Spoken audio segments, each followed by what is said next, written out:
मेरे साथ सरकार के अधिकारियों ने बहुत ही बड़ा एक छल कर दिया है।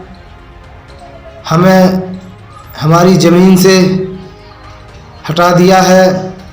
हमारी ज़मीन को गैर कानूनी तरीके से सरकार ने मेरे पट्टे को निरस्त कर दिया है।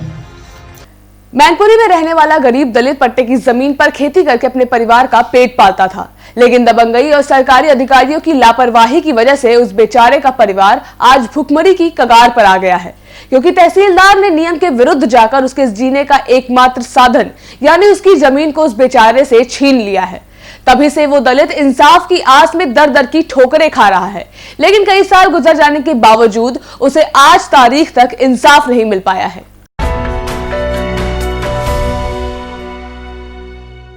नमस्कार, मैं हूं खुशबू पांडे और आप देख रहे हैं न्यूज टाइम नेशन की खास खबर। ये शख्स अपने साथ हुई नाइंसाफी की दुहाई दे रहा है।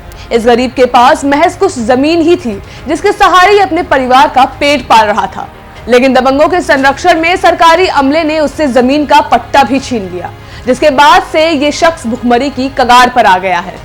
एसडीएम कहते हैं कि इनका पट्टा आबादी क्षेत्र था, जबकि मेरा पट्टा आज भी खाली पड़ा है। आज भी वहां पर भूमाफिया कब्जा किए हैं और उसको जोत बो रहे हैं, लेकिन हमसे हमारी जमीन को छीन लिया गया है। मैं बहुत परेशान हूँ, जीवन यापन करने में बहुत दिक्कत हो रही है। दरअसल ये मामला मैनपुरी जिले के थाना किशनी के ग्राम फैरंजी का है, जहां रहने वाले अतुल कुमार नाम के इस शख्स के पिता को साल 1976 में सरकार की तरफ से 12 बीघा जमीन का पट्टा दिया गया था। उसी जमीन पर खेती बाड़ी करके परिवार का खर्च चल रहा था, लेकिन अचानक 3 साल पहले यानी 2018 में गांव के ही दबंगों की नजर उसकी जमीन पर पड़ गई। फिर क्या था, उन दबंगों ने जमीन पर कब्जा करना शुरू कर दिया। अतुल कठेरिया को जैसे ही इसकी जानकारी हुई तो वो तुरंत ही तहसीलदार के पास पहुंचे। तहसीलदार मौके पर पहुंचे और मामले की जांच की, लेकिन हद तो तब पार हो गई जब तहसीलदार ने नियम के विरुद्ध जाकर कार्रवाई करते हुए अनिल कठेरिया का पट्टा ही निरस्त कर दिया। मेरे बाबा के नाम 1976 में 12 बीघा जमीन का एक पट्टा मिला था सरकार द्वारा, जिससे मेरा परिवार अपना जीवन यापन कर रहा था। लेकिन भूमाफियाओं ने मेरी जमीन पर कब्जा कर लिया। जब उस कब्जे की शिकायत मैंने शासन के अधिकारियों से की तो शासन के अधिकारियों ने भूमाफियाओं से मिलकर गलत तरीके से मेरे पट्टे को निरस्त कर दिया। मेरा पट्टा तहसीलदार महोदय ने निरस्त किया है, जबकि पट्टा निरस्त करने का राइट केवल कलेक्टर को होता है, लेकिन मेरा पट्टा तहसीलदार द्वारा गलत तरीके से निरस्त कर दिया गया है। ना ही हमें कोई नोटिस दिया गया, ना ही हमें सुना गया। पट्टा निरस्त होते ही अतुल पर गमों का पहाड़ टूट पड़ा। वो तुरंत ही मामले की शिकायत लेकर आला अधिकारियों के पास पहुंचे, लेकिन कोई पुख्ता जवाब नहीं मिल पाया। परिवार की परेशानी दिन ब दिन बढ़ती ही जा रही थी, लिहाजा अतुल कठेरिया अपनी गुहार लेकर दिल्ली में मौजूद SC/ST आयोग के पास पहुंचे।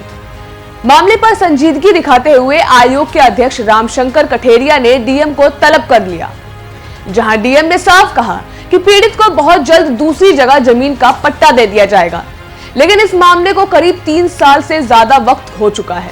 बावजूद इसके दलित अतुल को आज तारीख तक जमीन नहीं मिल पाई है। SC आयोग में जब डीएम साहब तलब हुए थे तो कहा था कि मैं इनके पट्टे को या तो बहाल कर दूंगा या कहीं दूसरी जगह इनको पट्टा दे दूंगा, लेकिन 2 साल बीत गए हैं, ना तो मुझे कहीं मेरा पट्टा दूसरी जगह मिला, ना ही मेरी जमीन मुझे मिल पाई। इस मामले को 3 साल का वक्त गुजर चुका है। बावजूद इसके दलित अतुल की दिक्कत जस की तस बनी हुई है। अतुल के मुताबिक धीरे धीरे उनका परिवार भुखमरी की कगार पर जा रहा है और जल्द ही अगर उन्हें जमीन का पट्टा नहीं मिला तो वो दाने दाने के लिए मोहताज हो जाएंगे। अब देखना यह होगा कि आखिर प्रशासन दलित अतुल कठेरिया की क्या मदद करता है। आपको हमारी ये वीडियो कैसी लगी कमेंट सेक्शन में जरूर बताएं। अगर आप ये वीडियो फेसबुक पर देख रहे हैं तो इसे लाइक और फॉलो करें, और अगर आप ये यूट्यूब पर देख रहे हैं तो चैनल को सब्सक्राइब जरूर करें।